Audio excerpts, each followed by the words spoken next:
आज जो हम लोग कर रहे हैं ना वो देखिए इस टाइप का क्वेश्चन जो है ना आपको इसी मतलब मैक्सिमम जाएगा, कंसंट्रेशन पे अगर मैक्सिमम गया तो ये क्वेश्चन जाएगा, नहीं तो इससे ज़्यादा तो मैक्सिमम तो कुछ नहीं होने वाला है ना। तो ये ध्यान रखिएगा।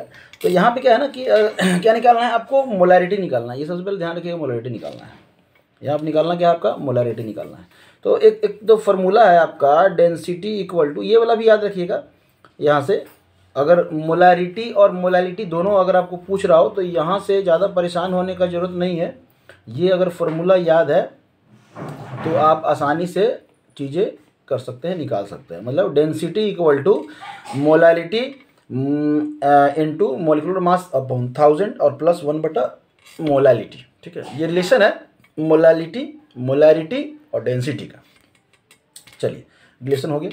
अब रिलेशन की बात आ जाए, मुद्दे पे आते हैं हम लोग। इस फॉर्मूले का यहाँ पे जरूरत नहीं करें क्योंकि हमको बस सिर्फ और सिर्फ क्या पूछ रहा है, मोलैरिटी पूछ रहा है।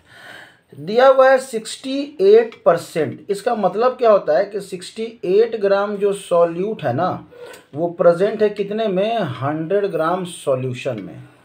देखिए 100 ग्राम सॉल्यूशन में, इसको ml नहीं समझना है, नहीं तो ये आपको यहाँ पे हवन करने के लिए थोड़ी दिया हुआ है, समझ में आ रहा है। तब है कि हमको चाहिए वॉल्यूम, और वॉल्यूम जो होता है वो आपका मास बटा क्या हो जाएगा, मास बटा आपका डेंसिटी। मास कितना है सॉल्यूशन का, 100, और डेंसिटी कितना है 1.504, और ये ग्राम पर ml है। तो ऊपर में भी ग्राम रखे हैं, नीचे में भी ग्राम पर ml, तो जो वॉल्यूम आएगा वो ml में आएगा। तो अगर आप ये 100/1.5 ही मान के चलते हैं तो ये आप 1000/15 तो कर ही दिए ना। तो मतलब आपका 15 × 90 6, और फिर 90 10 बचा, और 10 फिर 15 × 90 पॉइंट, फिर से मतलब 66, इतना ml आया। क्या आया, इतना ml, ये वॉल्यूम आया। तब अगर हम लोग बात करें मोलैरिटी की,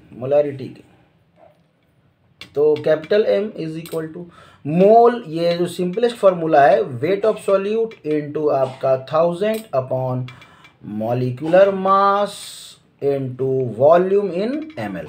ये हम लोग जब वीडियो बना रहे थे या पढ़ रहे थे उस समय ये हम लोग कर चुके हैं। तो यहाँ पे सीधा फार्मूला यूज करेंगे, एप्लीकेशन है यहाँ पे हमारा। ठीक है, वेट कितना है आपका 68 ग्राम अपॉन मॉलिक्यूलर मास। सॉल्यूट है क्या, नाइट्रिक एसिड। क्या है आपका, नाइट्रिक एसिड। तो नाइट्रिक एसिड का फार्मूला क्या होता है, तो नाइट्रिक एसिड का जो फार्मूला होता है ना HNO3। तो यहाँ से अगर इसका मॉलिक्यूलर मास निकालें तो 1 + 14 + 16 × 3, तो ये हो जाएगा 18 और 48 और 4 52 53 63। तो यहाँ पे क्या हो जाएगा 63, और इंटू 1000 में तो ऊपर रहेगा ही रहेगा, और ये ग्राम आएगा, और आपका नीचे में क्या है 66.6, ये हो गया। अब यहाँ से जो वैल्यू आएगा वही आपका रिक्वायर्ड आंसर रहेगा। बस ये ध्यान देना है कि इसका मतलब होता है ना, ये बच्चे सब यहीं कंफ्यूज करते हैं, क्योंकि केमिस्ट्री में आपको कहीं एक दो जगह जो है ना, स्टार्टिंग में आप जब स्टार्टिंग किए होंगे तो वहाँ पे बताया गया होगा केमिस्ट्री में जो है ना kg और लीटर बराबर होता है।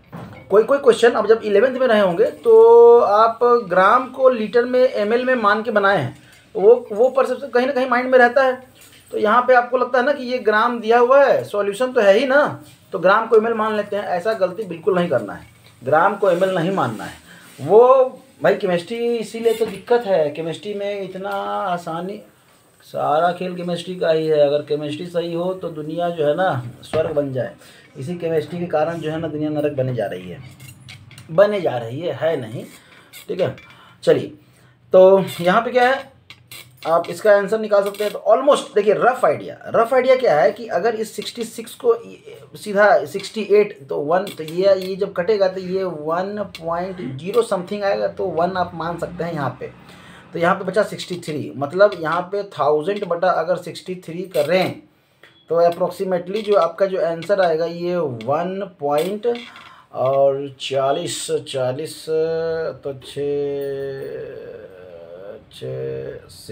1.6 के अप्रोक्सीमेटली जो है ना आपका आंसर आएगा मोल लीटर यूनिवर्स।